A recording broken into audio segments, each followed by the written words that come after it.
Oramos. Padre, reconocemos que tu palabra es verdad y reconocemos, Señor, que cada vez que la abrimos somos confrontados, Señor, y somos confrontados porque tus hijos podemos entender, podemos comprender, podemos discernir tu palabra por la obra de tu Espíritu Santo en nuestras vidas.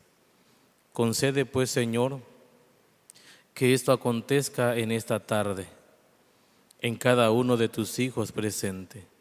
Que tu palabra, Señor, sea clara a cada uno de nuestros corazones y podamos salir convencidos de ese gran amor que tú manifiestas para con el pecador, que aun siendo impíos, tienes misericordia de nuestras vidas.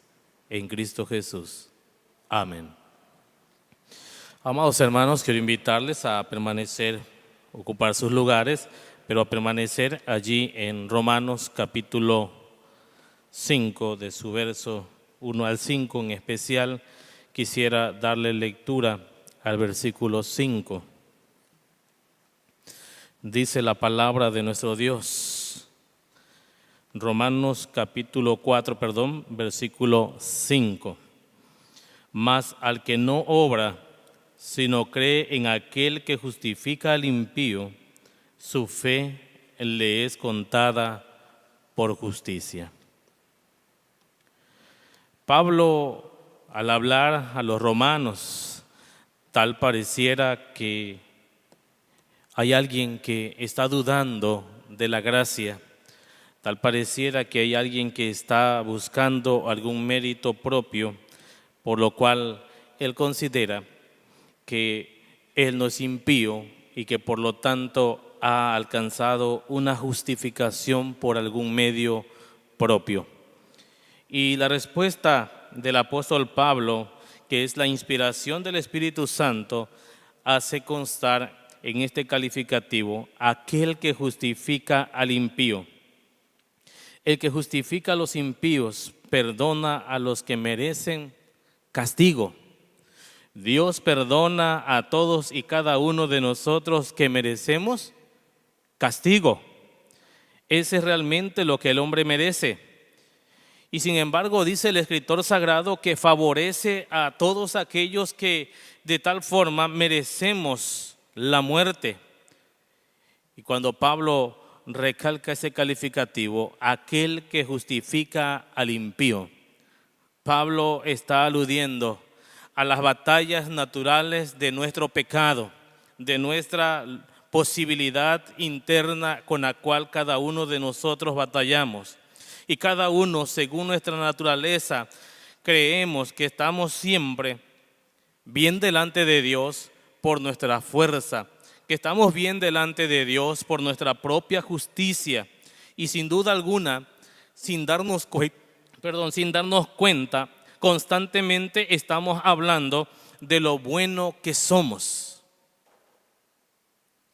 Y cuando miramos a alguien que comete un pecado, rápidamente decimos: ¿cómo es posible que haya hecho tal cosa?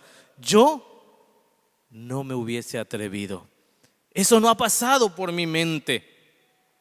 Constantemente estamos hablando de que tenemos una justicia, de que somos justos, de que somos buenos, que hacemos cosas buenas. Y sin duda alguna, sin darnos cuenta, eso nos lleva a creer que son nuestros méritos, que tenazmente nos han llevado a merecer que Dios se ocupe de nuestra persona. Y tanto es así que la Biblia nos habla que en el Antiguo Testamento, cuando los que ayunaban y oraban a Dios, le decían al Señor: hemos ayunado, hemos orado. Es decir, confiaban ¿en qué? En lo que ellos estaban haciendo y lo que ellos llegaban a considerar que era bueno y que por lo tanto Dios debería ocuparse porque ellos estaban haciendo actos buenos. Pero yo quiero que tú vayas conmigo, por favor, a Romanos 3:10. Dice el escritor sagrado: no hay justo ni aún uno. Dios que es omnisciente, omnipresente, Dios que sabe todo, conoce todo, está en todo lugar. Dios declara claramente que todo lo que tú y yo logramos hacer y que nosotros llamamos bueno, quiero invitarte, vayamos a Isaías capítulo 64, versículo 6. ¿Cómo dice Isaías 64, versículo 6? Dice que todas nuestras justicias son como trapos de... Yo no sé si esta parte empieza a confrontar nuestra vida y nos empezamos a dar cuenta que realmente hay algo bueno que nosotros hagamos.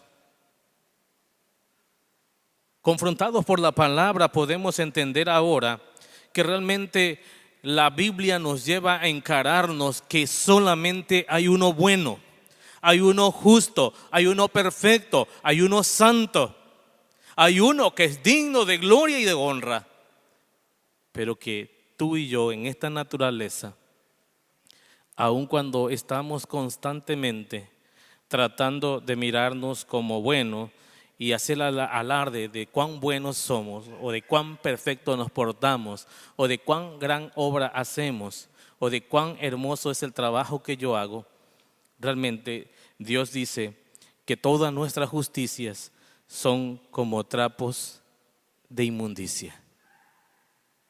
Y eso nos lleva a ubicarnos en el texto. Dice que solamente Dios justifica a los impíos.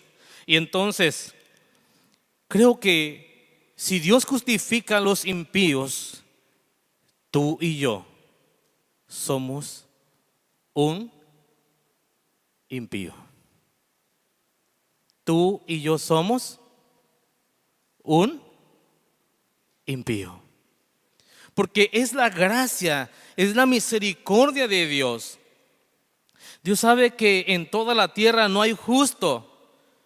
Y dice el escritor sagrado que inclusive no hay ni siquiera alguien que haga el bien y no peque.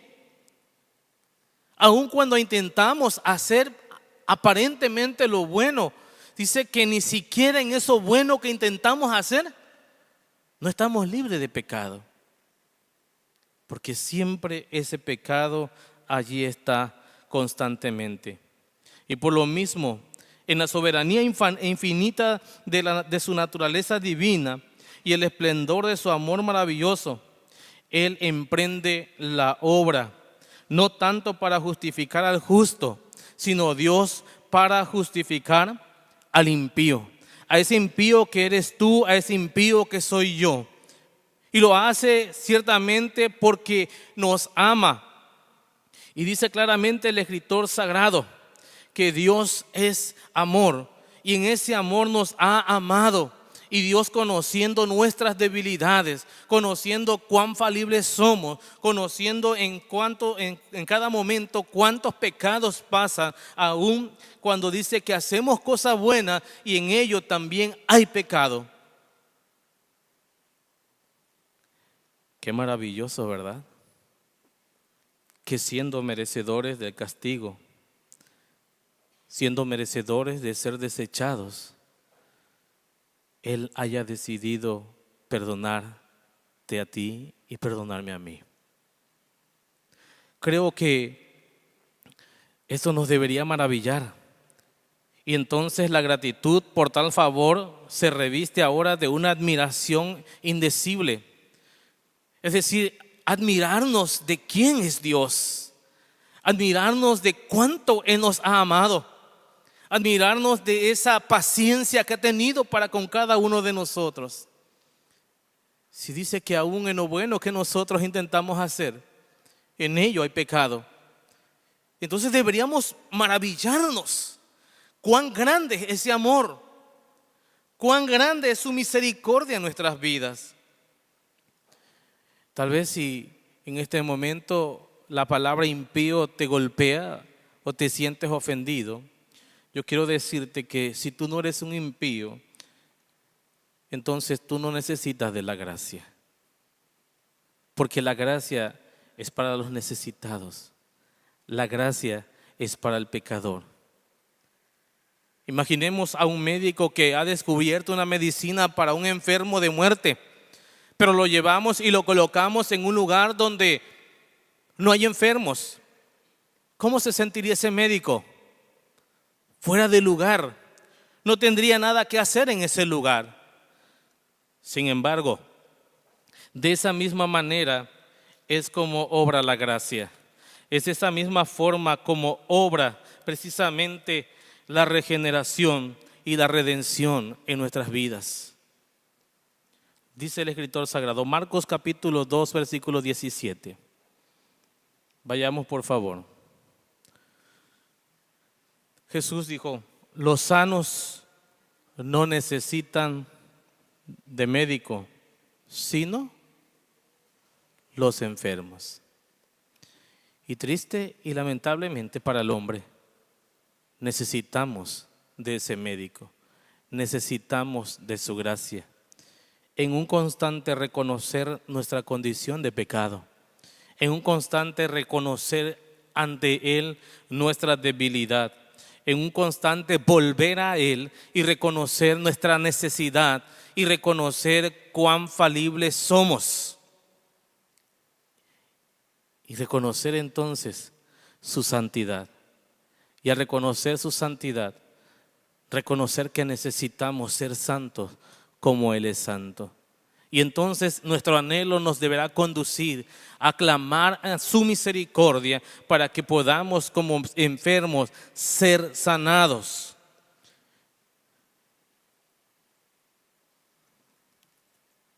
Si alguien dice, bueno, tal vez ese sermón que está predicando el pastor está bueno para los que están allá afuera. Quisiera leerte por lo menos algo que aconteció en una iglesia no hace mucho tiempo. En una ocasión visitó a una iglesia un evangelista y él predicó, ahora ya también el hacha está puesta a la raíz de los árboles, como lo menciona Lucas 3:9. Y lo hizo de modo que le dijo uno de los oyentes, nos ha tratado usted como si fuéramos criminales.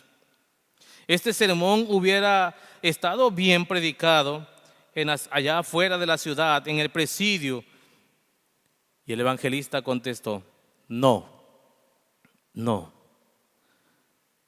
En el presidio no hablaría sobre este texto, sino sobre este asunto, palabra y fiel y digna de ser recibida por todos, que Cristo Jesús vino al mundo para salvar a los pecadores. Amado hermano, la ley ciertamente es para los que se rodean de la justicia, de su justicia propia, para derribar su orgullo. El evangelio es para los perdidos, para remover su desesperación.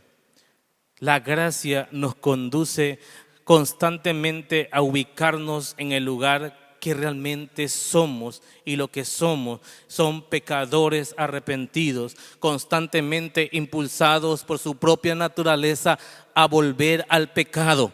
Y constantemente usted y yo estamos volviendo al pecado. Entonces el pasaje bíblico hoy nos recuerda que Dios es quien justifica al impío, y ese impío eres tú y soy yo, que necesito de su gracia. Y es necesario entonces que deje de crecer en mí el orgullo y la soberbia, la arrogancia de considerarme un súper espiritual o un mejor que otro, porque tristemente tú y yo somos impíos, y solamente la gracia puede cambiar nuestro estatus. Solamente la gracia, Jesucristo mismo, es el único que puede darnos ese cambio, sacarnos de esa condición en la que constantemente vivimos. Pero esa gracia nos va a centrar y nos va a llevar a reconocer la justificación siempre por méritos de Cristo, no por algo que usted y yo podamos hacer. Sin duda, el poder reconocer esta hora que esa justificación es solamente por la obra de Cristo. Entonces traerá a nuestra vida un consuelo, que no siendo merecedores de ser justificados, que no encontrándose en nosotros nada digno, entonces ese consuelo nos hace reconocer que aun cuando fallamos, Él nos ha declarado justo, y aún en medio de nuestras fallas constantes, Él en su amor y misericordia nos va a hablar, nos va a dirigir para que podamos reconocer su santidad y entonces poder vivir a los pies de Cristo. Yo quiero invitarte a que te pongas en pie y podamos orar y decirle al Señor: yo quiero decirte que con algo de lo que yo siempre he luchado es con mi propio orgullo, pero tengo que llevarlo siempre a Cristo, porque no hay en dónde más llevarlo. Sin duda hay algo con lo que estás luchando, pero solamente Cristo tiene el poder para ayudarte. Oremos. Padre, gracias. Gracias por recordarnos que tu justicia, que el ser justificados es por tu infinito amor. Que constantemente, Señor, pecamos, fallamos.